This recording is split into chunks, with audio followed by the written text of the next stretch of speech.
কেউ এসেছেন মুখে স্কচ টেপ লাগিয়ে, কেউ বা গায়ে রক্ত মেখে, কারো হাত বাঁধা, কেউ হাঁটছেন খালি পায়ে, কারো চোখে ঝরছে রক্ত।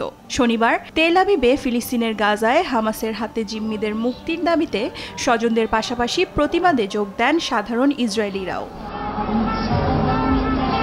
যুদ্ধের 11 মাস অতিবাহিত হলেও বন্দি গাজা থেকে মুক্তি পায়নি বহু ইসরায়েলি জিম্মি মুক্তির দাবিতে সংঘাতের শুরু থেকেই বিক্ষোভ চলছে। গেল সপ্তাহে 6 জিম্মির মরদেহ উদ্ধারের পর জোর পেয়েছে আন্দোলন। আইডিএফের দাবি, উপত্যকায় সুড়ঙ্গগুলোতে আটকে রেখে হত্যা করা হয় বন্দীদের। এই খবরে ভীতি ছড়িয়েছে বন্দীদের পরিবারে। We were horrified this week when we learned the abysmal টানেলে যেখানে জিম্মিদের রাখা হতো সেই ভয়ঙ্কর ভিডিও দেখেছি। নেতানিয়াহুর জন্য আমাদের প্রিয়জনরা এখনো বন্দী। যতদিন তিনি ক্ষমতায় থাকবেন এই যুদ্ধ বন্ধ হবে না ও জিম্মিরা মুক্তি পাবে না। তাদের বাঁচাতে হলে নেতানিয়াহুকে সরাতে হবে। in small unventilated cells. We saw the horrific footage from the tunnel. Netanyahu জিম্মিদের মৃত্যুর মুখে ঠেলে দিয়েছেন। শতাধিক জিম্মির অবিলম্বে মুক্তি চাই। Because of him.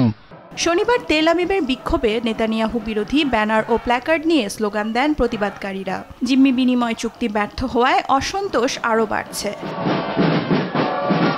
গত বছরের 7 অক্টোবরে ফিলিস্তিনের স্বাধীনতাকামী সংগঠন হামাসের যোদ্ধারা ইসরায়েল থেকে 250 জন বিদেশি ও ইসরায়েলিকে গাজায় তুলে নিয়ে যায়। চুক্তি অনুযায়ী কয়েকজনকে ফেরত দিলেও এখনও রয়েছেন অনেকে। দেওয়ান মুবাশশিরা হোসেন, নিউজ ডেস্ক, দেশ টিভি।